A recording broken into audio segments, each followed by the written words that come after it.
Assalamualaikum warahmatullahi wabarakatuh.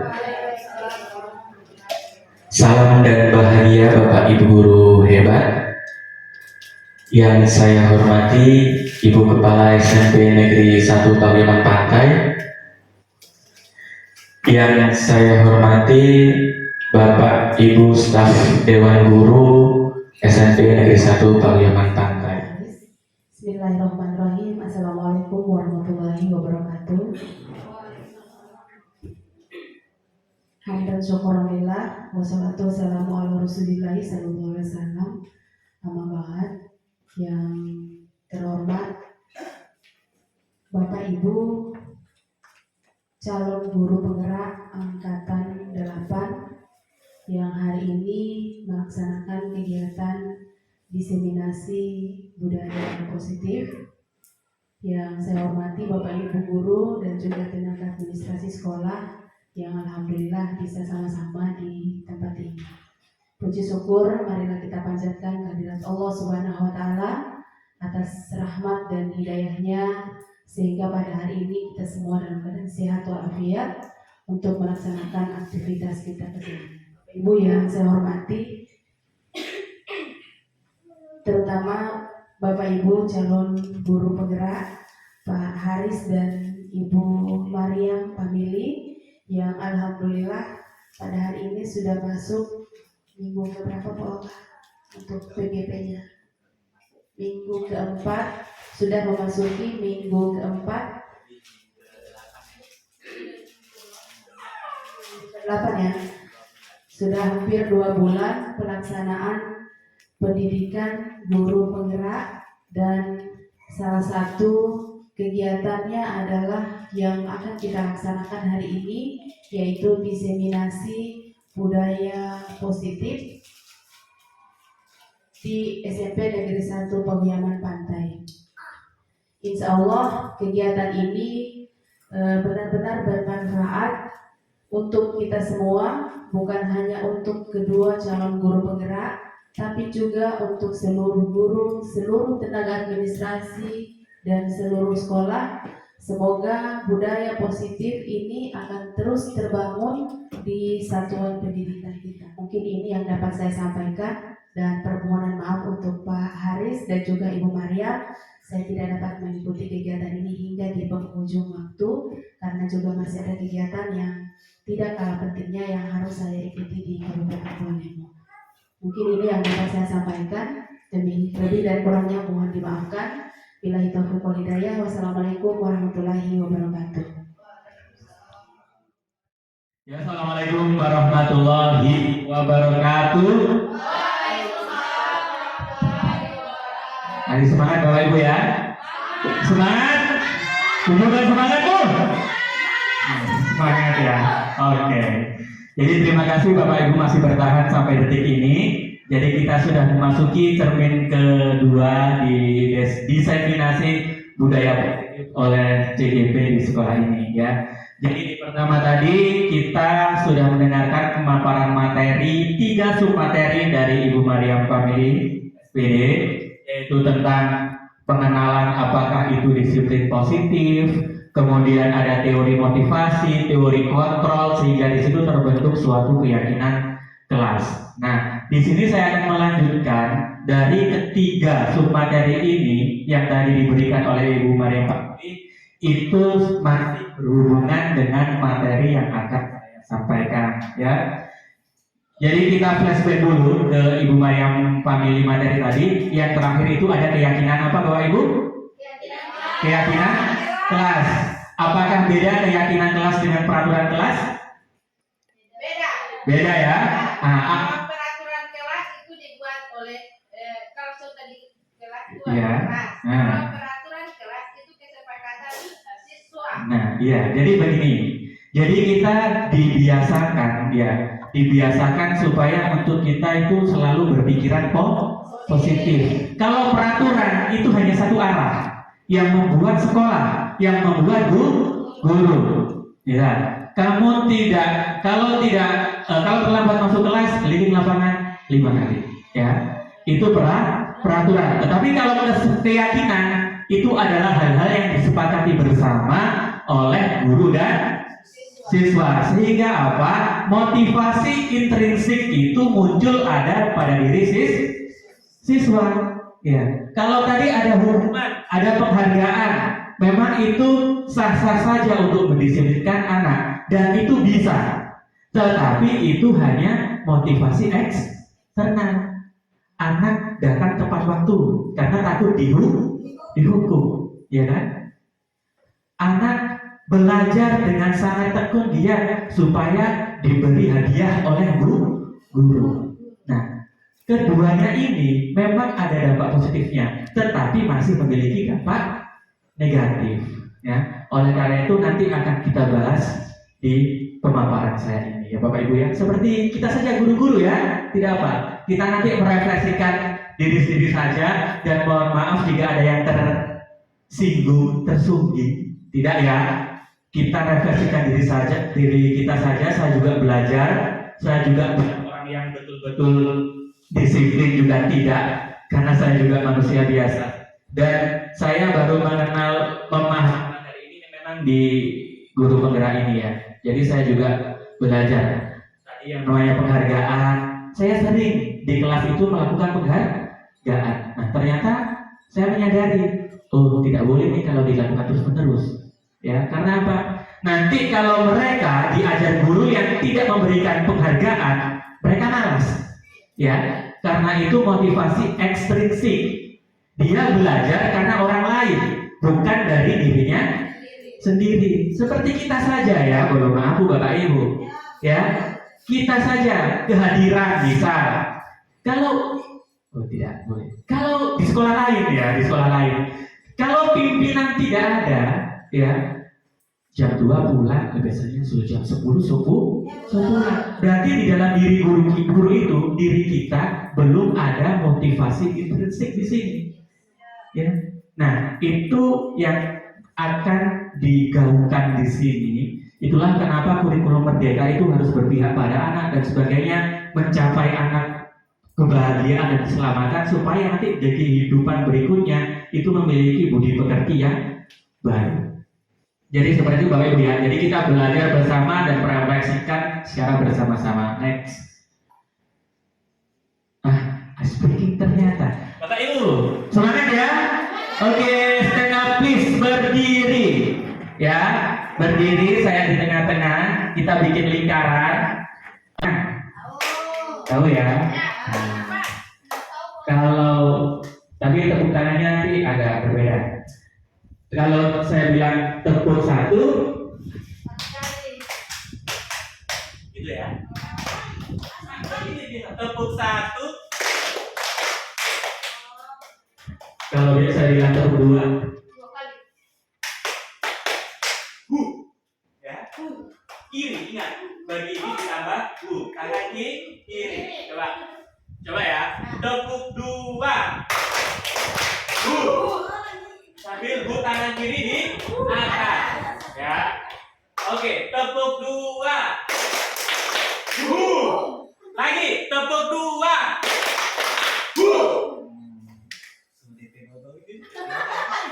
Oke, yang ketiga, balik kanan. Tepuk tiga. Biar ini bau-bau semua keluar, ya. Tepuk tiga. Orientasi keluar semua itu ya. Oke, ikuti instruksi ya.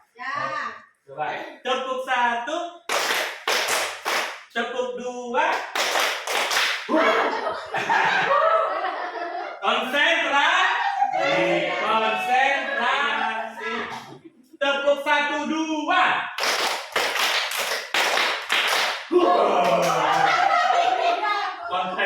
Yang betul, yang benar berkonsentrasi apa? Tepuk tiga, satu.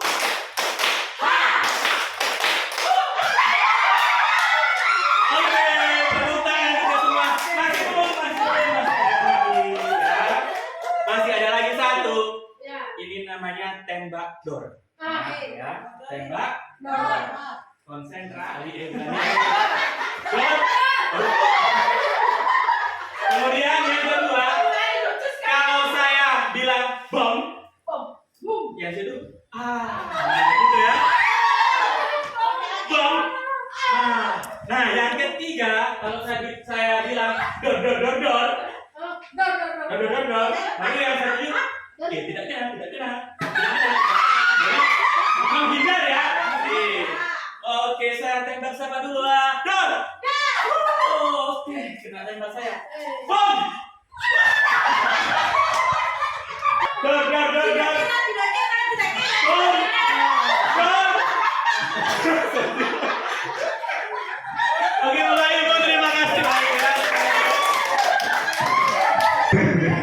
Jadi memang luar biasa. Setiap orang ternyata punya ciri khas berbeda ya kalau terkena bom. Ada yang menerima.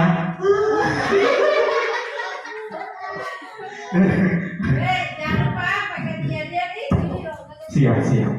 Oke, Bapak Ibu ya, masih semangat ya. Oke, kita lanjut ke materi. Oke, kita di sini akan ke kebutuhan dasar manusia terlebih dahulu. Manusia itu pasti punya kebutuhan. Nah, sesuai teks saja Ibu Maria Family, ya.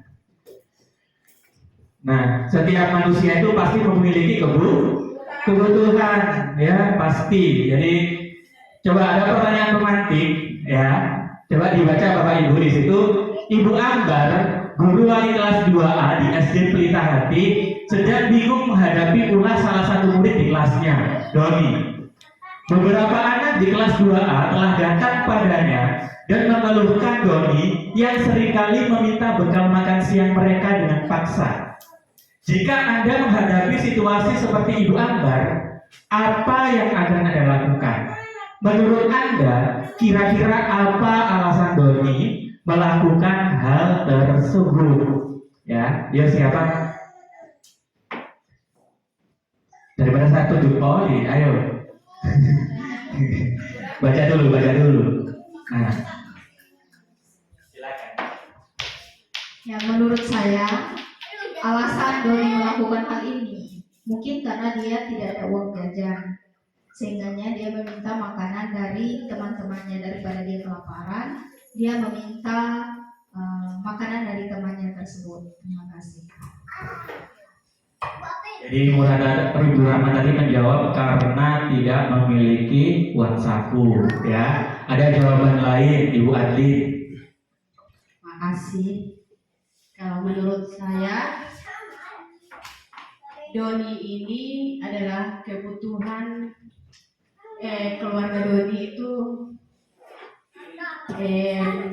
pas-pasan, sehingganya dia ke sekolah itu mungkin tidak mempunyai ongkos untuk belajar yang dikasih oleh orang tuanya. Oke, terima kasih, luar biasa jawaban dari Ibu Rahma dan Ibu Adlin. Ada lagi? Jadi dia selalu meminta bekal sehingga temannya itu risih. Dia ini minta bekal terus, ya. Ada lain jawaban? Jadi ini pertanyaan berkaitan dengan kebutuhan dasar manusia. Coba kita amati satu persatu ya di situ. Mengeluhkan Doni yang seringkali meminta bekal makan siang mereka dengan paksa. Nah, mungkin yang pertama dia tidak ada bekal, ya, tidak ada uang. Nah, akhirnya apa? Akhirnya Doni melakukan hal tersebut untuk apa? Untuk memenuhi kebutuhan dirinya. Kebutuhan apa itu? Rasa lapar. Lapar kan kebutuhan ya. Makan, minum itu memang kebutuhan dasar. Kalau manusia tidak makan, tidak minum, akan lemas awalnya. Lama-lama di liang lahat. Lemas besti, ya. Oke. Next. Oke ya. Jadi ini menurut Dr. William Gardner juga yang seperti memang tokoh psikolog di dunia ya. Jadi kebutuhan dasar manusia itu ada 5. Yang pertama adalah kebutuhan bertahan hidup atau survival. Kemudian yang kedua ada love and belonging, kasih sayang dan diterima.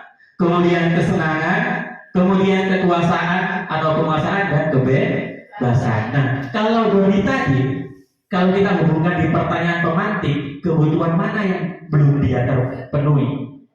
Kebutuhan bertahan hidup, karena dia lapar. Lapar itu untuk bertahan hidup. Nah, apa hubungannya di sini dengan budaya positif anak? Nah, biasanya anak itu melakukan suatu pelanggaran, melakukan suatu kesalahan karena dia apa? Belum terpenuhi kebutuhan hidupnya. Ya, ada siswa murid yang cari-cari perhatian di kelas, misal cari perhatian di gurunya, misal dengan memecahkan apa di kelas, ya. Karena apa?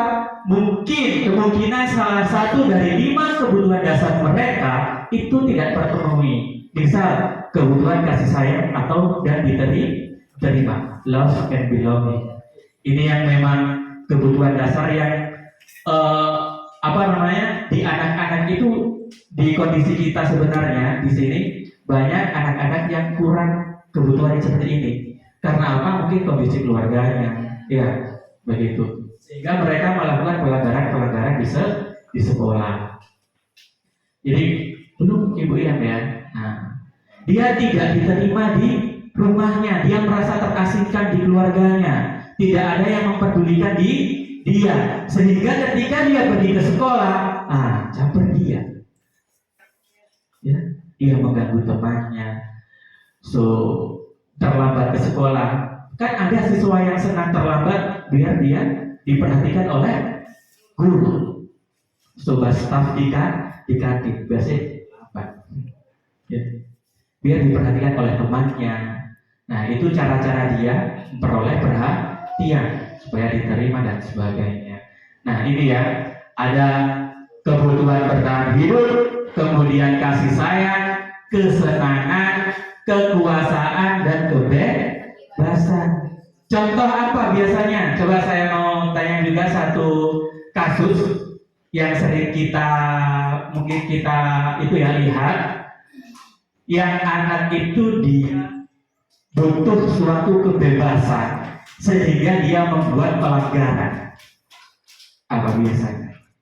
Dia ingin bebas sehingga dia melanggar peraturan. Mungkin Pak Ranto.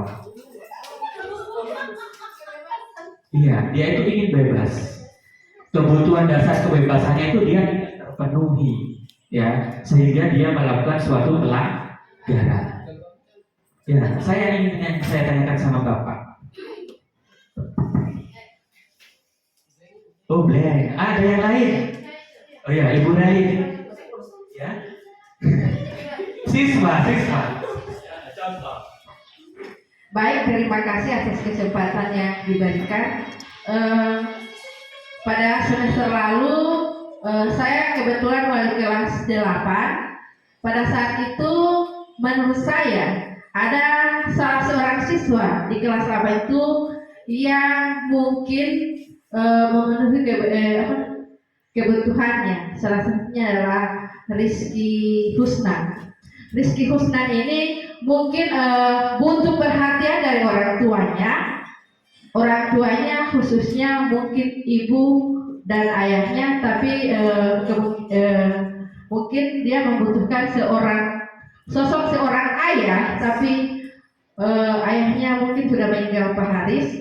Setelah itu ibunya sudah menikah, kemudian ibunya itu sudah tinggal demi menghidupi mereka, ibunya sudah tinggal di kebun, katakanlah seperti itu. Jadi untuk Rizky kenapa seperti itu? Karena dia sering-sering melakukan pelanggaran, khususnya di dalam kelas, kadang dia masuk, kadang tidak, itu karena tidak ada perhatian dari orang tuanya.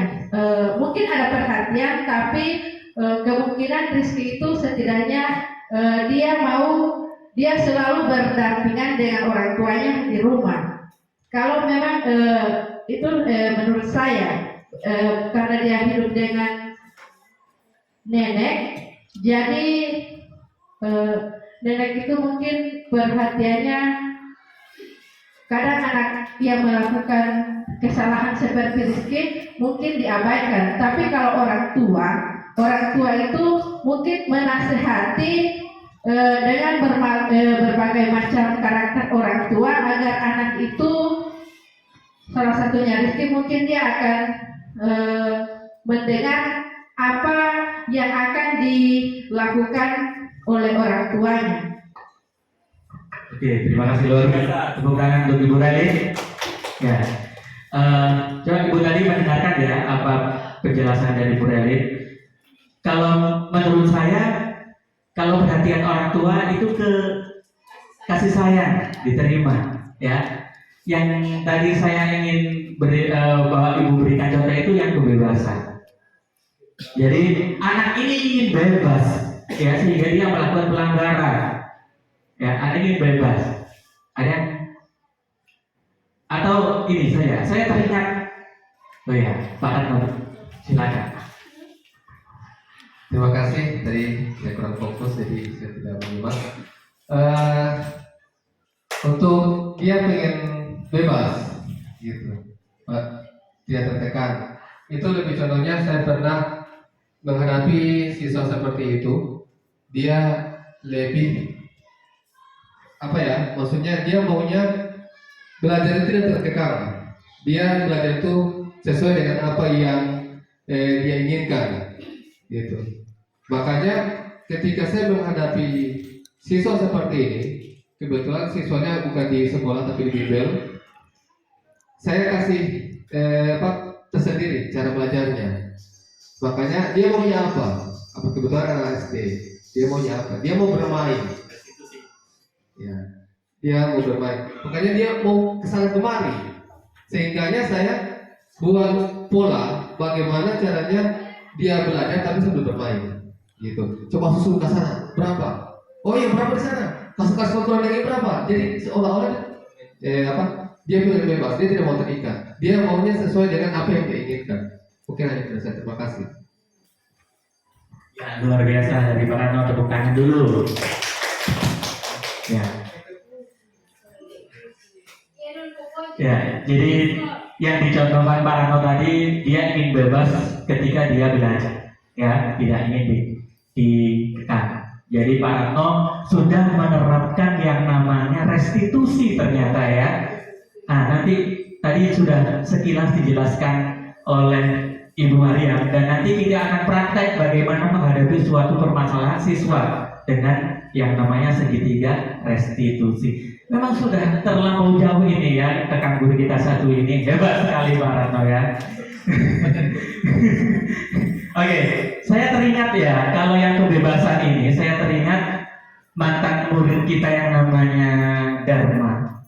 Ya, di awal dia sangat rajin sekali, ya, rajin. Ya, tapi kemudian karena mungkin di rumah oleh orang tua dia terlalu dikekang, sehingga apa? Dia ingin sebuah kebebasan seperti teman-teman pada umumnya. Akhirnya lama-lama kan dia melanggar peraturan, malas dan sebagainya. Ya. Nah, itu contoh dari apa? Dia melakukan pelanggaran. Dia yang awalnya anak rajin dan sebagainya, kemudian ternyata di rumah dia tidak bebas, sehingga dia mencari kebebasan yang lain, melanggar peraturan itu, karena dia dikekang oleh orang tuanya. Dia ingin sebuah kebebasan. Nah, ini Bapak Ibu ya. Jadi kita harus memahami, setiap siswa membuat pelanggaran, kita harus paham pasti ada kebutuhan dasar yang belum terpenuhi. Jangan ujug-ujug ya belajar ya. Saya juga belajar. Ketika siswa melakukan pelanggaran, so marah-marah, so kemudian disuruh keliling lapangan. Minimal tanya dulu apa DP sebab, apa penyebabnya. Ya, kita belajar. Saya juga kadang malas juga. kalau menghadapi siswa yang terlalu itu ya, mau hari-hari itu dia buat jengkel kita, ada kan semua efek job biar saja.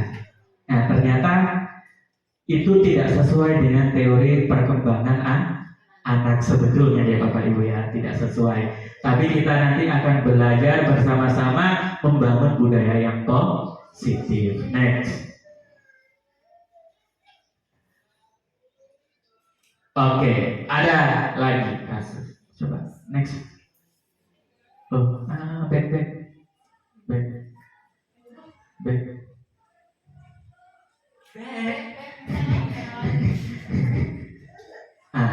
Ini ada sebuah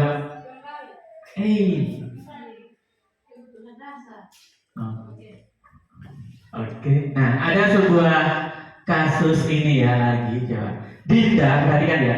Dinda seorang anak kelas 7 SMP, begitu tiba di rumah sepulang dari sekolah, menangis dan mengadu pada ibunya bahwa dia benci pada Ibu Rani, gurunya, Ibu Rani ya.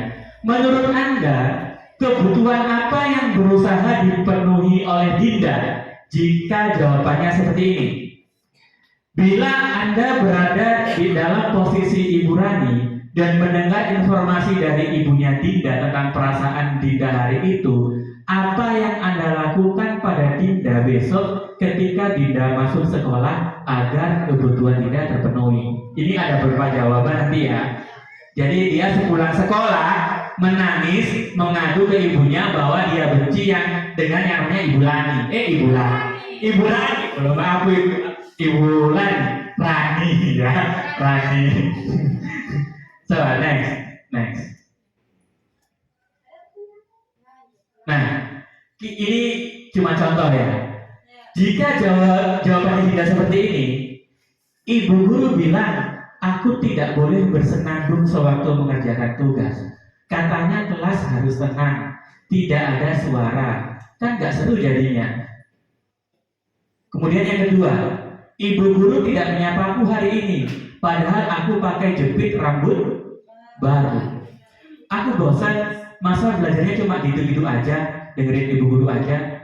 Yang terakhir, aku sebel, gambarku tidak rapi, malah ibu guru nunjukin ke teman-temanku di depan kelas.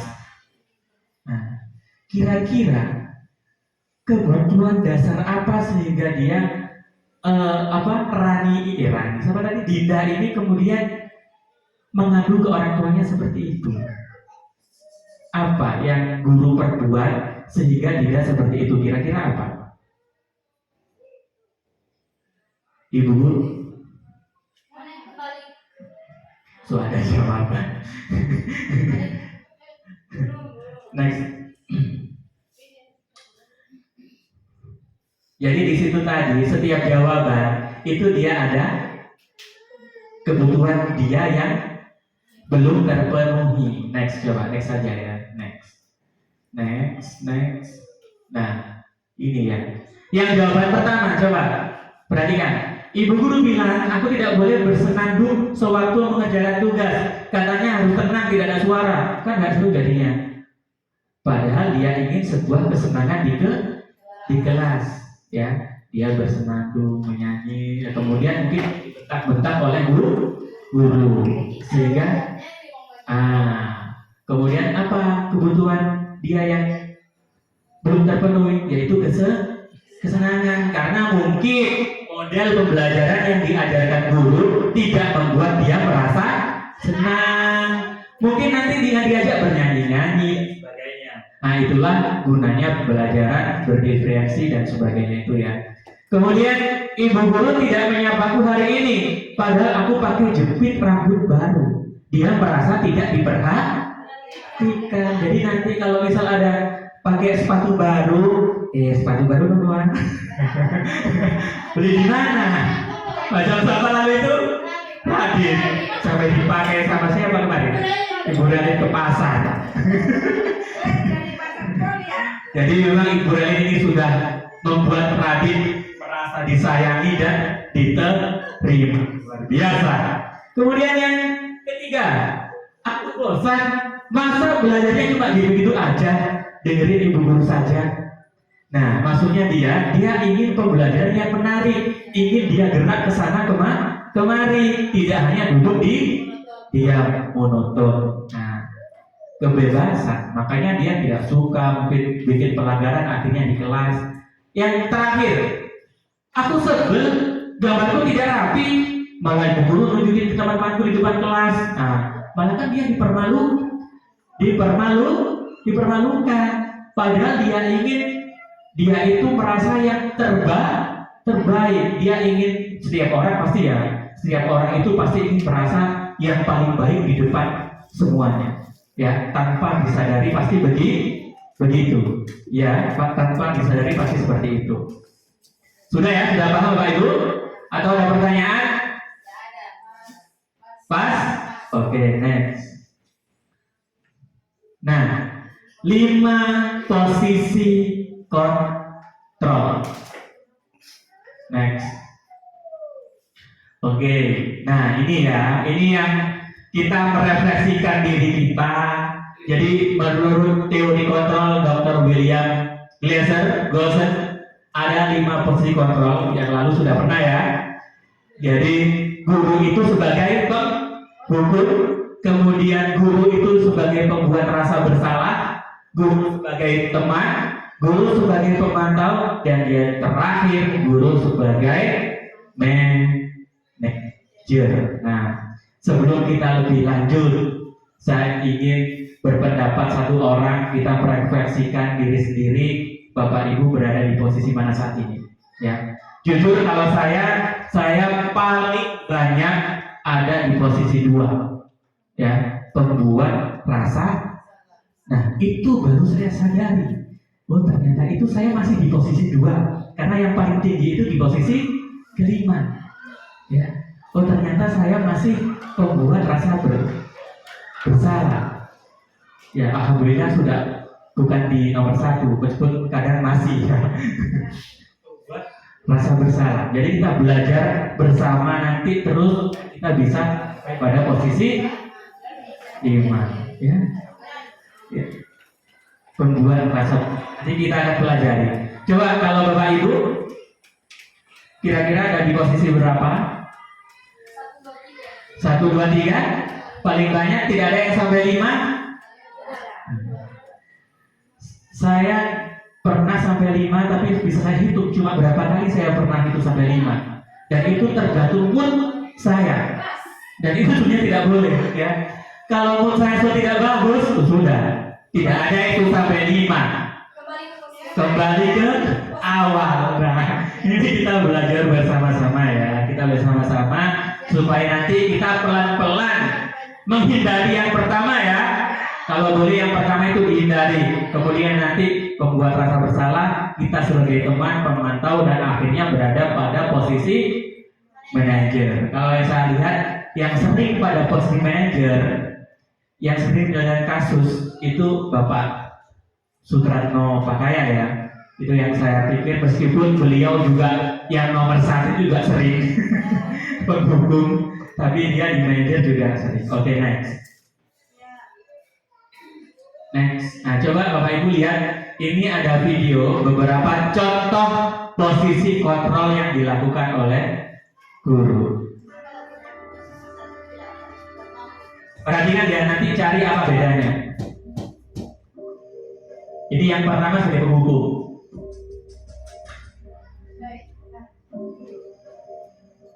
Naran, sini kamu. Selamat pagi Bu. Siapa ini? Kamu terlambat. Ibu Mariam ini bukan saya. Kamu deh, pasti terlambat. Maaf Bu, saya Apa? Apa coba? Alasan kamu apa lagi? Kapan sih kamu tidak terlambat? Malas sekali ya kamu jadi anak. saya Dasar pemalas. Gak kapok-kapok sih kamu. Sudah berapa kali terlambat? Sana, kamu keliling lapangan basket 2 kali. kenapa saya harus ke lapangan basket Bu? Kenapa? Kamu mau lawan ibu? Siapa ini? Berani-beraninya jawab. Siapa ini? Sudah terlambat, masih berani jawab pula. Sekarang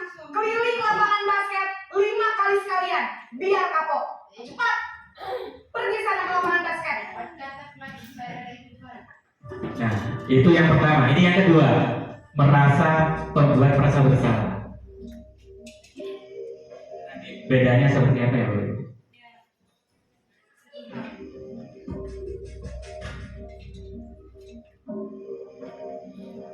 Naren,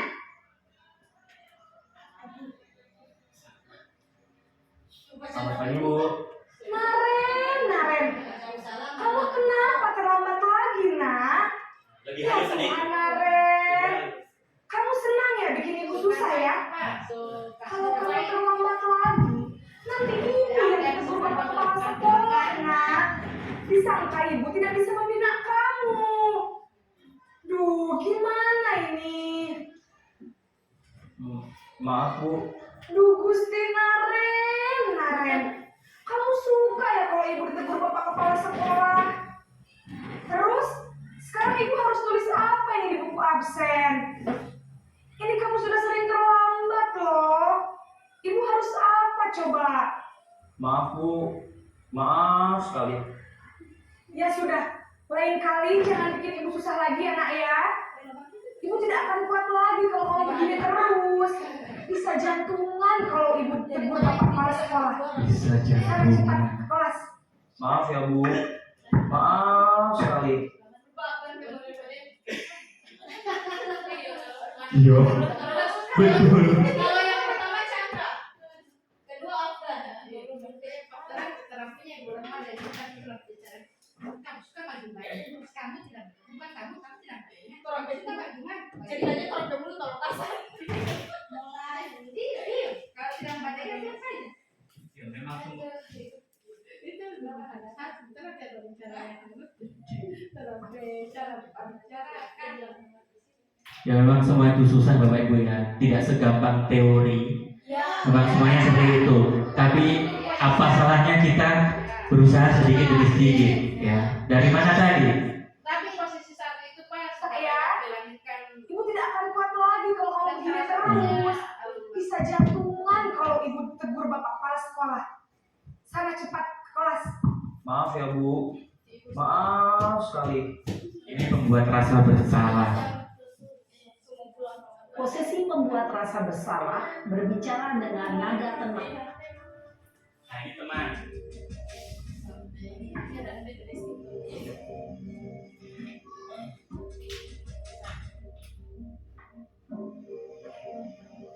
Naren,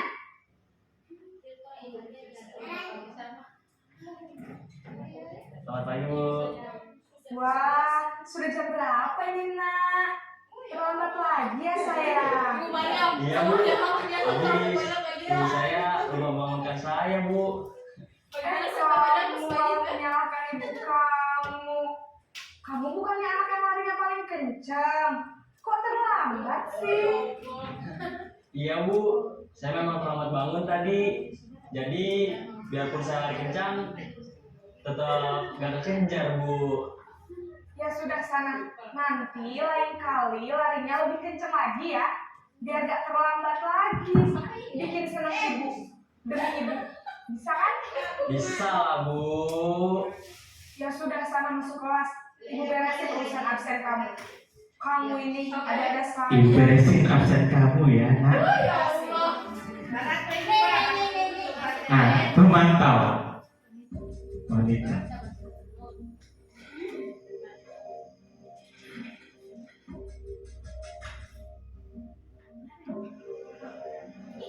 Naren,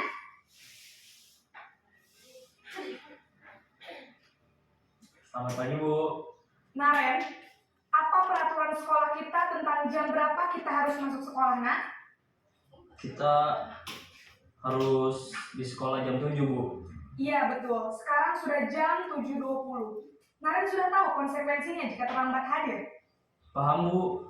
Saya harus tinggal kelas pas jam istirahat selama 20 menit. Iya benar, konsekuensinya demikian.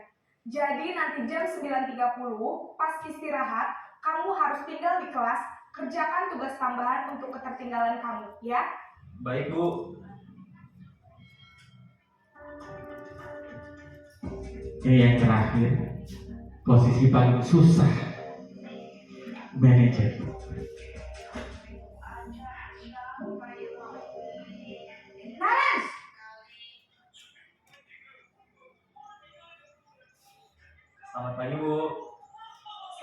pagi, Naren. Maaf Bu, saya terlambat. Iya, sekolah masuknya jam 7, sekarang sudah jam 7.20. Jadi sekarang bagaimana nih, Naren? Maaf Bu, saya lupa setel alarm saya semalam. Baiklah, menurut kamu, keyakinan sekolah yang mana yang perlu kamu tingkatkan? Menghargai diri sendiri dan orang lain mungkin ya Bu. Setuju. Jadi, apakah Naren meyakini prinsip saling menghormati tersebut? Iya Bu, saya meyakininya. Apakah Naren bersedia memperbaiki masalah keterlambatan ini? Bersedia Bu. Bagaimana kamu akan perbaiki masalah keterlambatan ini? Saya akan coba untuk tidak lupa menyetel alarm saya Bu. Baik, kalau Naren lupa menyetel alarm di rumah, ada orang yang kira-kira bisa bantu mengingatkan tidak? Ada Bu, kakak saya, Kak Emma. Ada lagi selain Kak Emma? Selain Kak Emma, ada ibu saya. Baik, jadi yang mengingatkan Naren adalah Kak Emma dan ibu kamu ya? Kira-kira akan mulai setel alarm kapan nih, Naren? Setelah pulang sekolah, akan segera saya lakukan. Baik, jadi Naren akan setel alarm untuk bangun besok pagi dan akan diingatkan oleh kakak dan ibunda Naren ya. Ada lagi yang mungkin perlu dilakukan, Naren, agar tidak terlambat bangun lagi?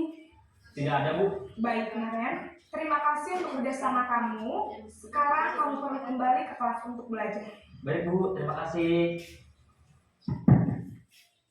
Nah, itu tadi Bapak Ibu ya, perbedaan posisi kontrol guru bermacam-macam. Ya. Kalau yang kemarin nanti di barat Iya. Memang tak segampang itu menghadapi karakter anak yang beraneka ragam.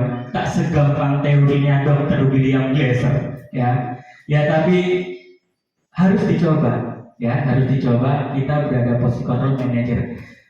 Dan kalau menurut penglihatan saya yang sering melakukan di posisi manager ini adalah Bapak Suratno Pakaya ya. Jadi beliau sering mengatasi suatu permasalahan tanpa masalah, bukan menimbulkan permasalahan yang baru. Seperti jargon apa itu? Pegadaian. Nah, coba Bapak Ibu tadi sudah melihat video tadi ya, perbedaan posisi guru di penghukum, kemudian pembuat rasa bersalah sebagai teman, sebagai pemantau, dan yang terakhir sebagai posisi manajer. Coba adakah perbedaan dari kelima tersebut? Saya ingin secara singkat menjelaskan perbedaan dari beberapa video tadi dalam beberapa kalimat saja, tidak usah panjang kali lebar. Ibu Rahma.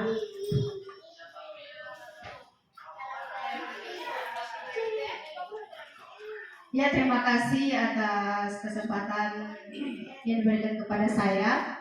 Memang ini ada 5 posisi kontrol ya, dan seharusnya kita harus menempatkan posisi kita, diusahakanlah di posisi pemantau bahkan sampai kepada posisi manajer. Tetapi pada kenyataannya di sekolah kami seringkali menerapkan posisi sebagai penghukum, karena kalau melihat kondisi yang ada di sekolah, siswa-siswa banyak melakukan pelanggaran, dan apalagi kalau kita sudah terlalu emosi karena setiap hari mereka datang terlambat, sehingga muncullah sisi dari posisi kontrol kita, yaitu sebagai penghukum. Dan untuk teman, banyak juga yang kita terapkan dengan kita menjadikan anak-anak itu sebagai teman, tetapi tidak melanggar ya, tidak memberikan kesempatan mereka itu tidak terlalu ini kepada kita, supaya aturan-aturan sekolah itu masih tetap dapat diterapkan. Terima kasih. Luar biasa, tepuk tangan untuk Ibu Rama Hansir. Oke, ya, jadi ini kesimpulan dari tadi. Jadi ada 5 posisi kontrol guru tadi, ya. Di sini ada kesimpulannya, di situ ada identitas gagal, berhasil, ya, ada kontrol dari luar dan kontrol diri. Jadi biasanya kalau kita memberi hukuman, ya.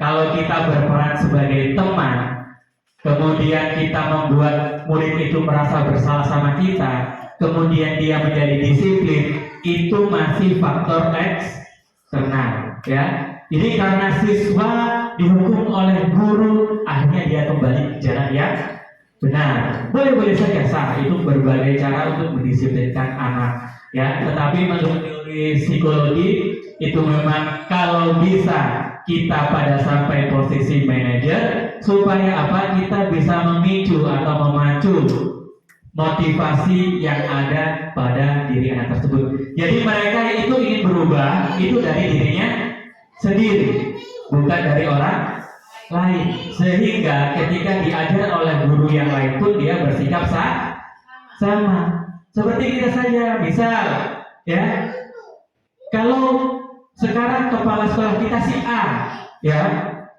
kita hadir tepat waktu, pulang tepat waktu. Kemudian ketika berganti kepala sekolah, nah, yang lebih longgar, kita tidak tepat waktu. Artinya apa? Di dalam dirinya belum ada motivasi intrinsik. Dia taat peraturan karena kepala sekolah yang itu. Nah, ya, jadi itu masih motivasi eksternal, ya. Jadi itu. Jadi ada penghukum, pembuat orang merasa bersalah, teman, pemantau, sampai manajer.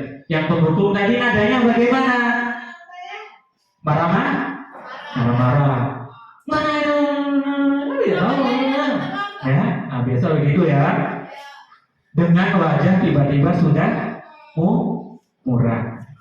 Kemudian pembuat orang merasa bersalah. Karena tidak kasihan sama Pak Guru.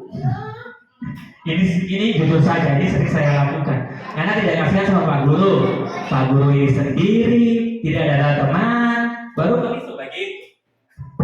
Ya, itu akhirnya membuat mereka seakan merasa bersalah.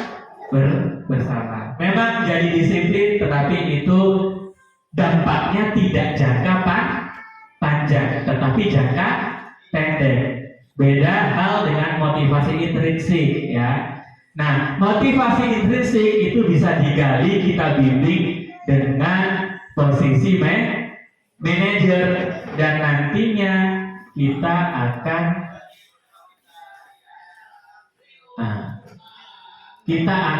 pada yang namanya segitiga restitusi. Tadi Ibu Mariam Pamili sudah menjelaskan bahwa restitusi itu adalah sebuah dialog antar guru dan siswa. Untuk apa? Untuk mengembalikan motivasi intrinsik anak yang hilang, sehingga anak itu kemudian kembali ke jalan yang benar atas kemauannya sendiri, bukan paksaan dari orang lain. Tuh, nasi so ada, ya, so ada nasi. Oke, jadi Bapak Ibu coba perhatikan ya, ini bisa kita terapkan. Ada yang namanya segitiga restitusi. Kita bisa melakukan ini kalau kita berada pada posisi manajer, ya. Jadi langkah-langkahnya ada 3. Yang pertama ada menstabilkan identitas, kemudian validasi tindakan yang salah, dan menanyakan keyakinan. Jadi kita panggil, biasanya Pak Arno ya, Pak Arno lagi, ya, atau yang lain juga pernah, ya. Biasanya Pak Arno memanggil siswa yang bermasalah, ya. Ditanya pasti sama Pak Arno itu, tidak mungkin Pak Arno, tidak mungkin, ya, karena saya tahu dia tidak seperti yang itu. Tidak seperti saya. Ya. Kalau saya orangnya mut-mutan. Kalau biasa saya ada siswa bikin masalah, kalau saya tidak mood, biar cuek saja. Tapi kalau beliau ini ya sangat itu memang selainnya luar biasa. Jadi di menstabilkan identitas, ya, jadi kita tidak boleh marah-marah ya, seperti yang di posisi yang terakhir tadi, ya. Jadi biasanya kata kunci yang di dialogkan sama guru biasanya, setiap orang pasti pernah melakukan suatu kesalahan, ya. Kamu bukan satu-satunya orang yang pernah melakukan kesalahan. Bapak juga dulu banyak melakukan kesalahan. Nah, itu dia menstabilkan identitas. Biasanya anak takut ya. Biasanya ada anak takut dipanggil ke ruang BK misalnya. Atau ada yang memang panggil. Tetap harus distabilkan dulu dia. Nah, baru ketika dia sudah stabil, validasi tidak ada yang salah. Ditanya apa kesalahannya, penyebabnya apa. Kamu pasti punya alasan melakukan hal tersebut ya. Pasti siswa itu melakukan pelanggaran, pasti ada yang dia mau. Kemudian kita gali, adakah cara yang lebih efektif untuk mendapatkan apa yang kamu butuhkan. Jadi kita tidak menyuruh si anak ini untuk melakukan sesuatu apa yang kita mau, ya. Misalkan kamu harus begini, kamu harus begitu. Kalau begitu, kamu harus begitu. Tidak ya.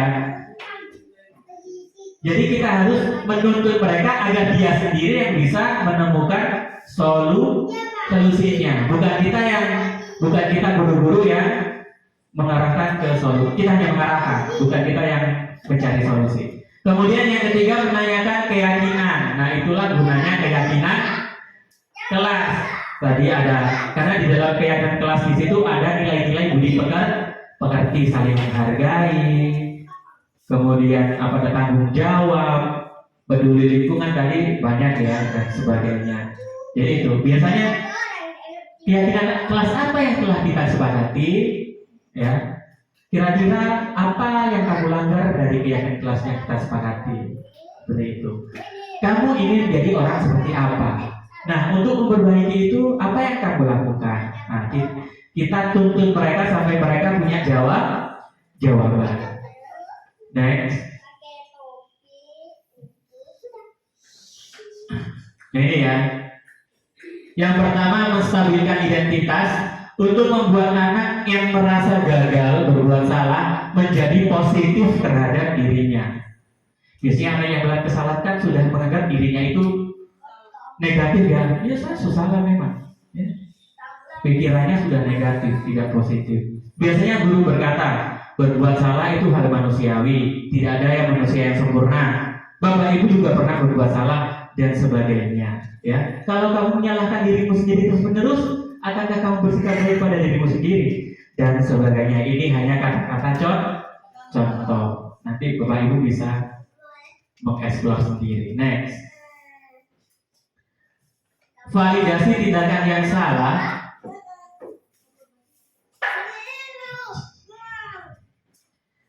Jaringan.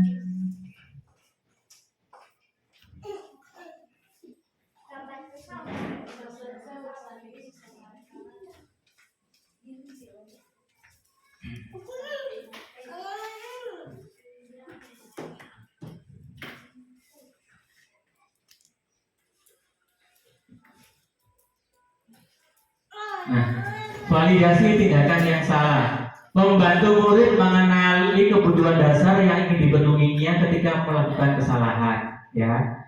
Jadi seperti yang tadi, murid itu melakukan kesalahan, pasti dia kehilangan kebutuhan dasarnya. Kebutuhan salah satu kebutuhan dasarnya tidak terpenuhi, ya. Biasanya guru berkata, kamu bisa saja kan melakukan hal yang buruk, tapi kamu tidak melakukannya kan? Kamu pasti punya alasan mengapa melakukannya. Kamu boleh tetap berusaha menjaga sikap itu, tapi tambahkan sikap yang baru dan lain sebagainya. Kemudian di terakhir ada menanyakan keyakinan, melihat kesalahan dihubungkan dengan norma sosial dan nilai-nilai yang mendasari manusia berinteraksi dengan orang lain, ya. Jadi dihubungkan dengan nilai-nilai kebajikan yang sudah disepakati dalam keyakinan kelas atau keyakinan sekolah. Apa nilai yang kita percaya di kelas atau sekolah kita? Nilai-nilai universal apa yang telah kita sepakati? Nah, kamu ingin jadi anak yang seperti apa? Apa yang kamu rasakan ketika melakukan itu? Kamu menjadi orang yang seperti apa? Ya, jadi untuk lebih jelasnya, ya, ini ada sebuah video singkat, ya, tentang Resti, seorang guru. Memang susah sekali ya, karena jawaban siswa itu kan biasanya kesana kemari. Nah, tapi itu bagaimana keterampilan kita itu. Kalau dicontoh itu biasa sesuai skenario. Sesuai skenario ya. Tapi kita tidak ada salahnya kita lihat ini. Salam dan bahagia. Langsung saja ya di sini. Ibu dan bapak guru, berikut ini akan menunjukkan bagaimana seorang guru berada dalam posisi manajer menggunakan penerapan segitiga restitusi.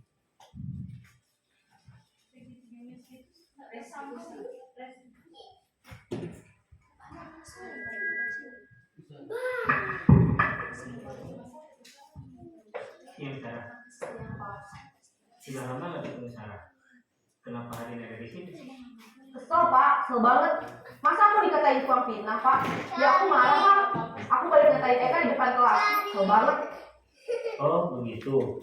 Ya pasti kamu marah dan kesal. Bapak juga akan marah apabila ada yang menuduh Bapak seperti itu. Kemudian pada saat itu kamu melakukan apa? Ya saya langsung ngatain Eka lah pak. Kesel banget. Saya bentak-bentak dia depan teman-teman lain. Oh begitu. Pasti kamu melakukan seperti itu karena suatu alasan tertentu, bukan? Iyalah, pasti saya diam saja pak. Ya saya bela diri lah. Masa saya dituduh tukang fitnah? Ya wajar lah. Mempertahankan harga diri itu sesuatu yang penting buat kamu. Untung kamu tidak bertindak lebar lagi. Hanya membentak-bentak. Iya pak. Untung saya masih bersabar dan hanya membentak saja. Sudah gemes pak ya. Saya pasti bela diri lah. Ya pasti ya. Tapi kamu memilih untuk tetap bertahan dan bersabar. Kamu memilih untuk tidak berbuat lebih parah lagi, kan? Iya. Nah, sekarang coba kita lihat lagi tindakan kamu yang bentak-bentak Eka di kelas. Tindakan kamu itu kira-kira sesuai dengan keyakinan kelas atau prinsip kamu tidak? Enggak lah pak. Capek pak jadi pemarah. Jadi keyakinan atau prinsip mana yang kurang sesuai dengan keinginan kamu? Ya, saya sebenarnya sangat menghargai orang lain. Mungkin saat itu saya menjadi emosi, jadi tidak menunjukkan sikap itu. Kamu meyakini tidak? Menghargai orang lain itu penting buat kamu. Yakinlah pak. Iya, setuju. Kita harus saling menghargai. Namun, ada juga keyakinan yang kita sepakati yang perlu kita jalankan apabila kita sedang marah, bukan? Ya, saya bisa lebih proaktif, mulai dengan diri sendiri. Saya bisa jadi lebih sabar, mengambil waktu jeda untuk berpikir mau apa selanjutnya. Kira-kira kamu bersedia memperbaiki masalah ini tidak? Bersedia pak. Kalau kamu memperbaiki masalah ini, kamu akan menjadi orang seperti apa? Saya akan menjadi orang yang bertanggung jawab kali ya pak. Dan senantiasa proaktif. Iya. Menurut kamu, bagaimana rasanya menjadi orang seperti itu? Ya nyaman lah, bangga bisa bersabar dan menahan diri. Baiklah kalau begitu. Yuk kita pikirkan bagaimana memperbaiki masalah ini.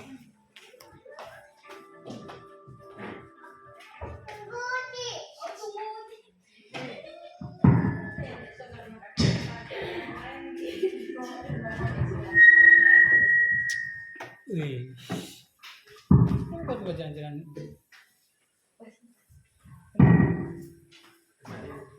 Ya baik.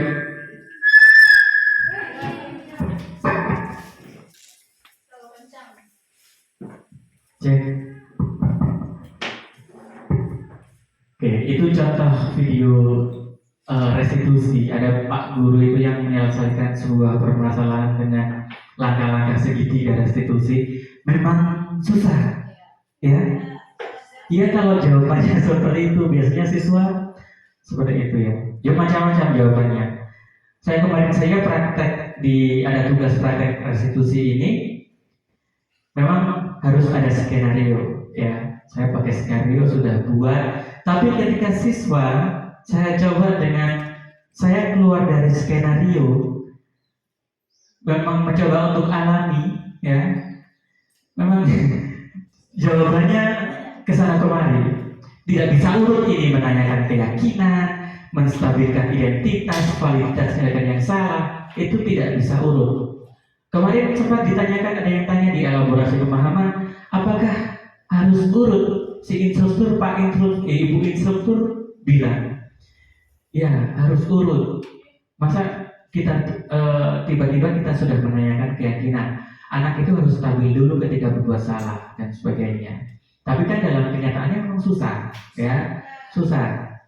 Mungkin yang menstabilkan identitas bisa di awal, tapi kemudian yang ke sini, yang tahap 2 terakhir ini memang sungguh luar biasa, ya. Karena itu anak kan karakternya berbeda-beda, Pak ya. Ada yang anak diam, diajak mencari solusi tidak keluar, mana menimbulkan masalah, kita yang jengkel sendiri. Kadang kan begitu, banyak ditemui karena karakter siswa ini berbeda-beda. Nah, tapi memang sesungguhnya ini memang tantangan ya bagi kita semua. Jadi bagaimana kita membudayakan ini supaya kita bisa membuat yang namanya menerapkan yang namanya disiplin positif, ya. Karena biasa yang kita kenalkan selama ini ternyata itu disiplin negatif. Kamu jangan begini, dilarang ini. Nanti seperti kalau kita naik kendaraan dilarang pakai helm, nanti bocor dan sebagainya. Ada banyak pamflet begitu ya. Apa kalau di lalu lintas ini kepala bocor kalau tidak pakai helm dan sebagainya, yang menakut-nakuti begitu dah. Oh, pakai dam ini. Iya. Nah, ternyata itu slogan-slogan yang seperti itu ternyata tidak pantas diterapkan untuk anak-anak. Nah, karena tidak sesuai dengan teori perkembangan anak. Jadi memang kurikulum merdeka ini kita harus berpihak kepada murid anak. Memang kita ya bagaimana ya, kita ini sudah sebuah tuntutan seperti itu dan memang kita harus bisa menerimanya dengan baik dan prakteknya dengan baik, dan kita berpositif thinking saja, semua itu pasti untuk tujuan yang baik. Kita coba Bapak Ibu ya apa?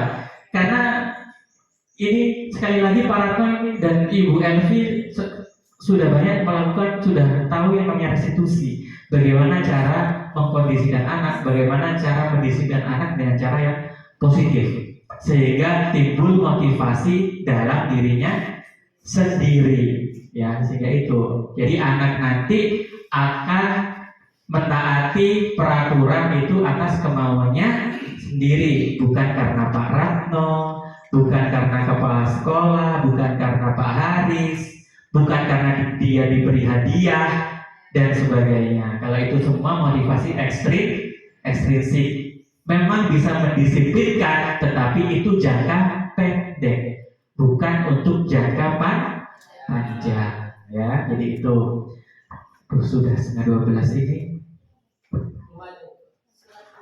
Sudah berapa aja nih?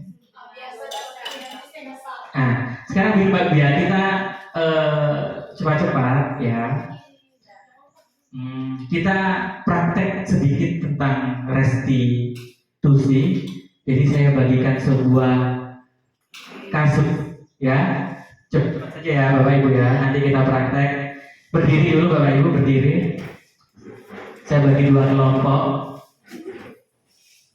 Oh, bukan 2 kelompok ya. Terserah nanti. Oke, berdiri. Oke Bapak Ibu ya, perhatikan. Saya hitung dalam hitungan 1, 2, 3. Silakan Bapak Ibu ke kanan atau ke kiri, ya. Hadap kanan atau hadap kiri. Oke. 1, 2, 3. Hadap sini Pak, bukan kepala Pak. Oke, ulang. 1, 2, 3.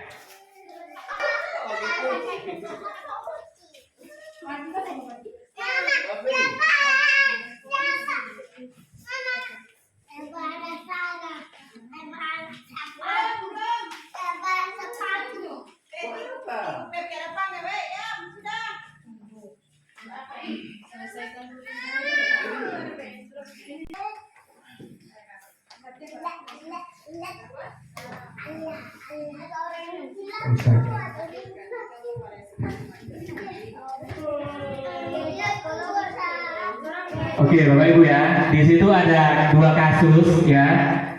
Yang kelompok satu itu kasus A. Di situ kasus A itu adalah Anda seorang wali kelas 8 SMP Pelindung. Pada saat jam istirahat makan siang, Anda melihat salah satu murid Anda bernama Amira sedang menangis sendirian di dalam kelas. Anda menghampiri Amira dan mengajak berbicara. Ternyata Amira menangis karena tadi Ali sempat mengejek Amira karena nilai ulangannya lebih rendah. Anda sebagai guru merasa bahwa ada keyakinan kelas yang tidak diikuti oleh Ali dan akhirnya sepulang sekolah Anda mengajak Ali untuk berbicara. Dan itu diajak ya. Itu yang dulu. Kemudian ada yang murid di situ. Anda bernama Ali, seorang murid kelas 8 SMP Pelindung. Sewaktu sebelum jam istirahat makan siang dimulai, Anda melihat Almira yang sedang memperhatikan hasil ujian yang didapatkannya. Anda menghadiri Almira dan bertanya berapakah nilai yang didapatkannya. Almira menjawab mendapatkan 60. Seketika Anda merasa senang dengan nilai 90 sehingga Ali mengejek Almira. Itu yang kasus A ya, intinya seperti itu. Yang kasus C itu ada Ciko ya. Mana tadi?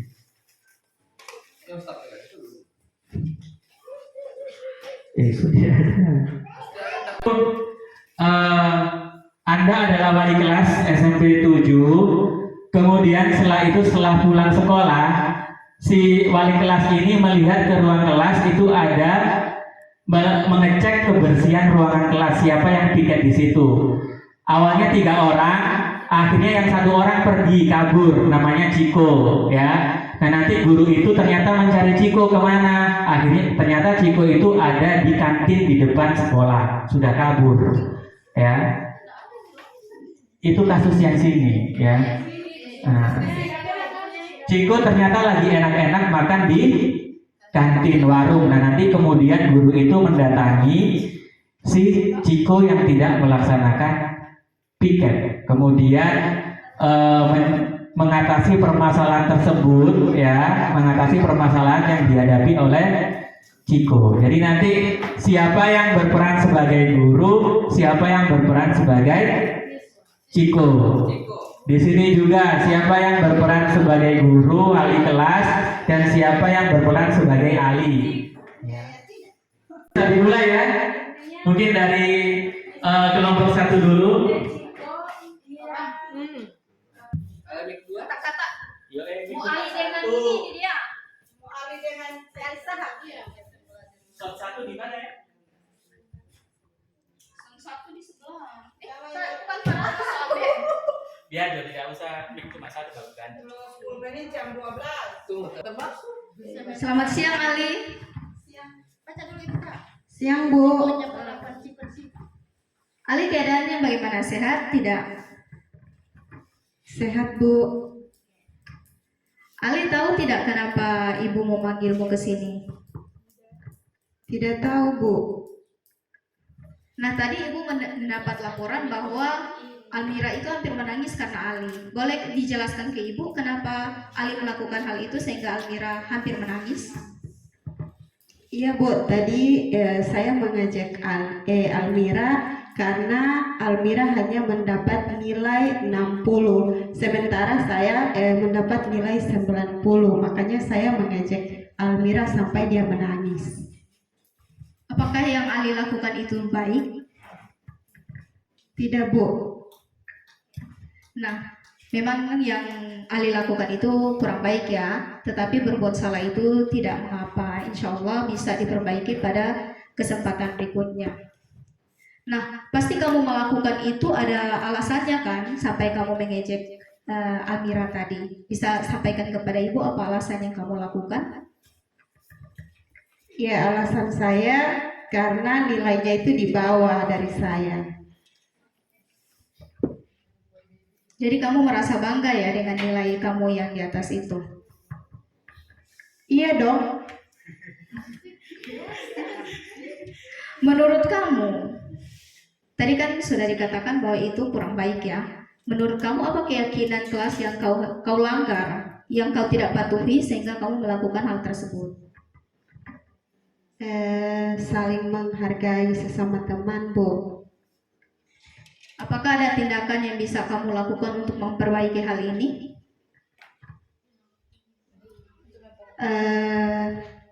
Iya, saya mencoba untuk lebih menghargai sesama teman. Kira-kira mulai kapan kamu akan menerapkan hal ini? Saya akan berusaha hari ini akan merubah sikap saya sampai seterusnya, Bu. Oke, jadi Ibu memegang kata-katamu ya. Insya Allah kamu bisa menerapkan hal ini ke depannya. Oke, silakan kembali ke kelas. Ya, terima kasih, Bu.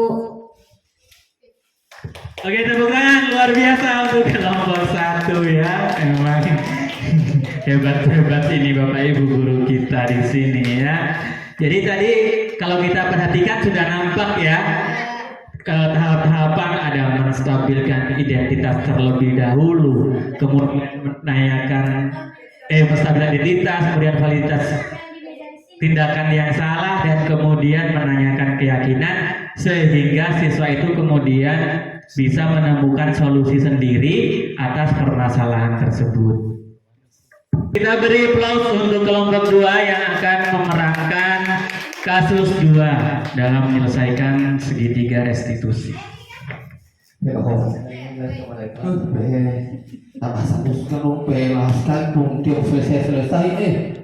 Kamar di kantin minum gala tamu. Mungkin yang cukup tidak? Ya Allah. Ibu di kantin sekali. Oh, ya di kantin. Kantinnya enggak ya. Ciko, Alah, dia dapat tahu kita. sedang apa di sini? Ya Ibu, ada apa dulu Ibu? Ada minum kopi dengan makan. Bagaimana kabarnya, Dek? Alhamdulillah. Apa Ciko tahu kenapa Ibu menghampiri Ciko di sini? Tahu Ibu, ada berpikir ada lari. Pikir tapi Ada lari Ibu. Kalau sobi, apakah perbuatan Ciko itu salah atau tidak? salah Ibu. Ya, berbuat salah itu tidak apa-apa. Bahkan ibu pun pernah melakukan kesalahan seperti itu waktu masih siswa ya. Jadi mari kita cari solusinya bersama-sama ya. Ya Ibu. Kamu pasti punya alasan kenapa kamu melakukan itu. Alasannya apa? Nah Ibu, soalnya tidak mau habis-habis dorong basaku. Dari tadi bongkarnya mungkin mau bisa, mungkin mau selesai. Dan saya syutingkan orang ini. Pada awal semester pasti kita sudah melakukan kesepakatan kelas. Kira-kira kesepakatan kelas apa yang telah Ciko langgar? Berpikir Ibu, berpikir tidak sampai selesai. Jadi Ciko sudah tahu ya? Ya Ibu. Apakah Ciko sudah meyakini kesepakatan kelas itu? Ya Ibu. Jika Ciko sudah meyakininya, apakah Ciko bersedia untuk memperbaikinya? Insya Allah Ibu semua kasih baik ke depannya. Keyakinan apa yang telah Ciko langgar dengan keluar meninggalkan teman yang sedang pikat? Tidak punya kebersamaan, baru kelas tidak sampai bersih, kasih tinggal, tidak tanggung jawab.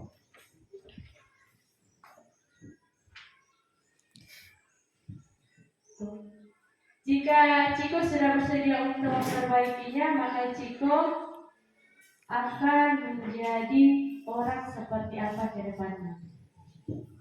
Kalau semua kasih baik Ibu, teman-teman semua suka saya. Itu udah ada marah saya ini. Udah marah semua suka, bahasa semua jadi rajin, semua pokoknya semua baik Ibu. Keyakinan apa yang harus Ciko lakukan? Menjadi siswa yang terrajin dan terganteng, Terus apa lagi? menjadi pribadi yang patuh dan disiplin. Ya benar sekali. Ibu harap Ciko tidak melakukan kesalahan yang sama lagi ya. Ya Bu, Ya silahkan kembali ke kelas. sekarang itu. Tahun depan. Nah, terima kasih.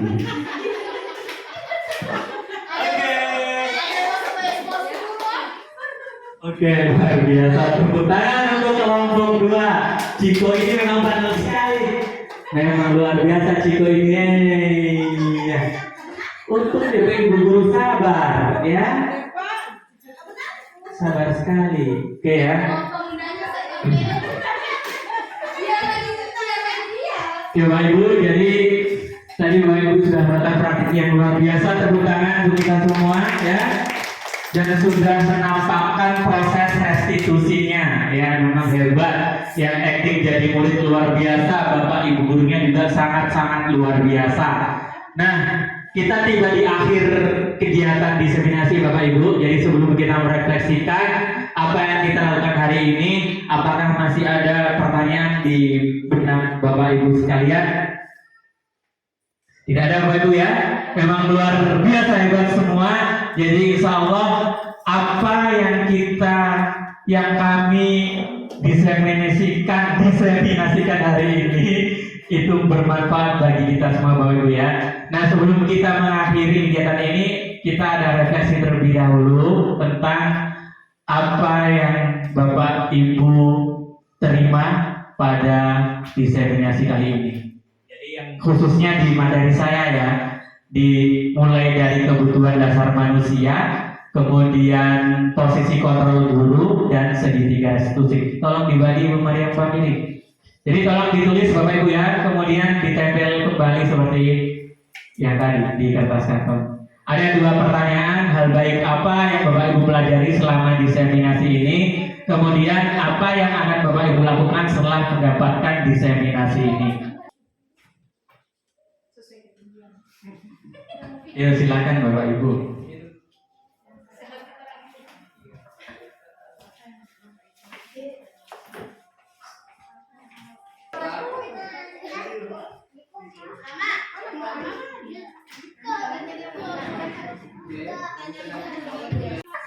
Ya Bapak Ibu sudah menuliskan refleksi semua ya.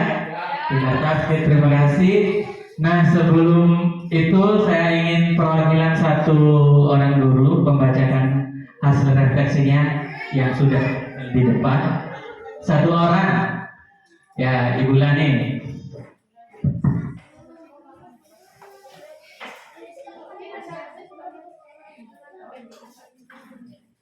Hal baik apa yang dipelajari selama diseminasi ini? Yang dipelajari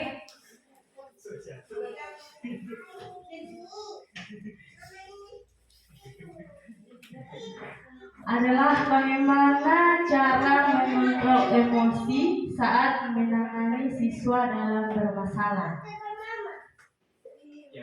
Yang kedua, apa yang akan Ibu lakukan setelah mendapatkan diseminasi ini?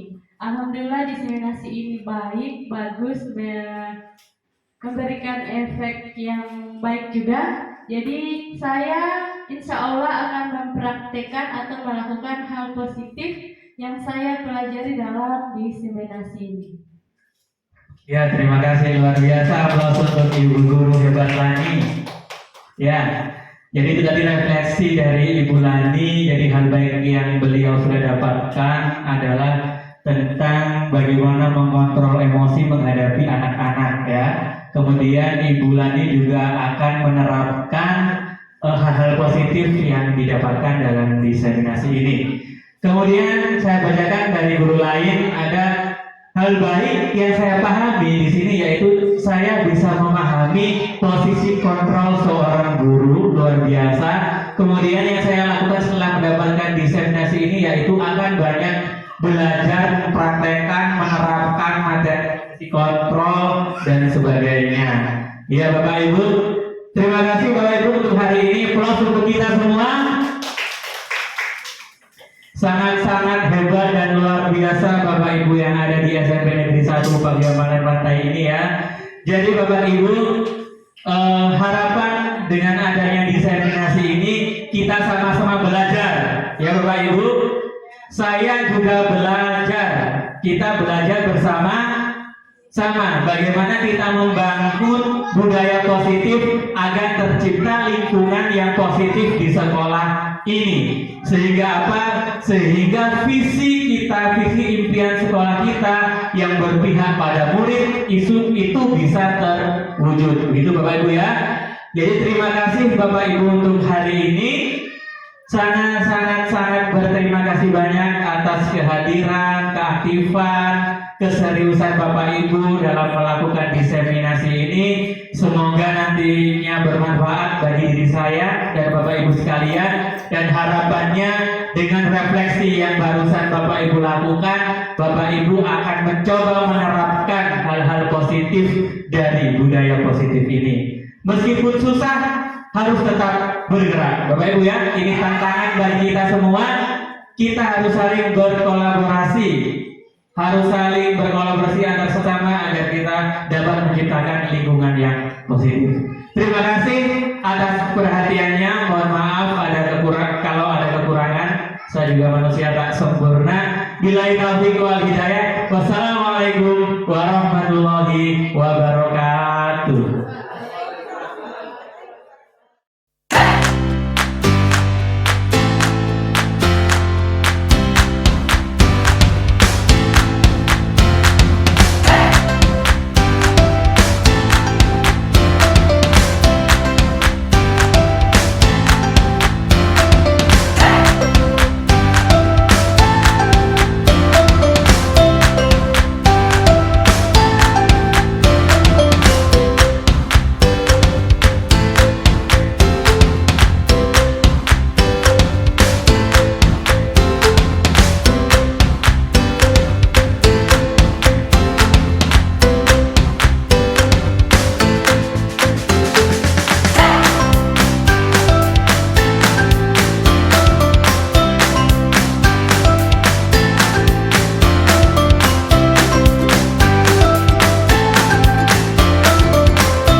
warahmatullahi wabarakatuh.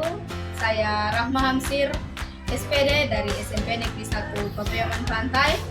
Melalui kegiatan diseminasi yang telah disampaikan oleh Bapak Haris Muzaki tentang budaya positif, semoga bisa memberikan dampak yang baik kepada saya selaku pribadi dan bisa memberikan dampak yang sangat baik untuk kepentingan sekolah ini. Dengan adanya budaya positif ini, insya Allah bisa meningkatkan disiplin kami sebagai guru dan bisa juga meningkatkan disiplin siswa itu sendiri. Terima kasih. Assalamualaikum warahmatullahi wabarakatuh. Assalamualaikum warahmatullahi wabarakatuh. Nama saya Muhammad Najmi Nurul dari kelas B. Dengan adanya keyakinan kelas yang telah disepakati bersama, saya lebih bisa bertanggung jawab atas apa yang saya lakukan di kelas dan di sekolah, sehingga saya dapat belajar dengan nyaman tanpa ada rasa takut dan terpaksa. Wassalamualaikum warahmatullahi wabarakatuh.